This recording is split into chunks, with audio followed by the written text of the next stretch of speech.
राज्यात शेतकरी आत्महत्यांचे सत्र सुरू असून मोर्शी तालुक्यातील नेरपिंगळाई येथील प्रकाश पोटे नामक या शेतकऱ्याने कर्जबाजारीपणाला कंटाळून आत्महत्या केली।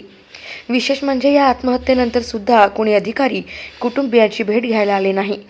माजी मंत्री ॲडव्होकेट यशोमती ठाकूर यांनी आज मृतक शेतकरी प्रकाश पोटे यांच्या कुटुंबियाची भेट घेऊन त्यांचे अश्रू पुसले। त्यावेळी त्यांनी संबंधित शेतकऱ्यांच्या कुटुंबियांना शासकीय मदत देण्याची सूचना अधिकाऱ्यांना केली। याशिवाय त्यांनी स्वतः सुद्धा सढळ हस्ते मदत केली। नेरपिंगळाई येथील अल्पभूधारक शेतकरी प्रकाश पोटे यांच्यावर कर्ज होते।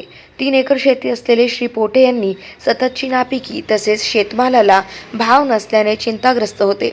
त्यातच त्यांनी घरात गळफास घेत आत्महत्या केली। विशेष म्हणजे शेतकऱ्यांची आत्महत्या झाल्यानंतर सुद्धा अधिकारी किंवा कोणीही त्याच्या कुटुंबाला भेट दिली नाही। ॲडव्होकेट यशोमती ठाकूर यांना घटनेची माहिती मिळताच त्यांनी पोटे कुटुंबियाची भेट घेत त्यांना सांत्वन दिली तसेच सढळ हस्ते मदत केली।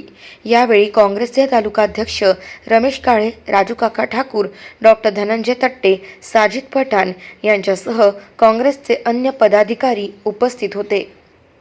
गाव माझा न्यूजकरिता महादेव नवघरे, अमरावती।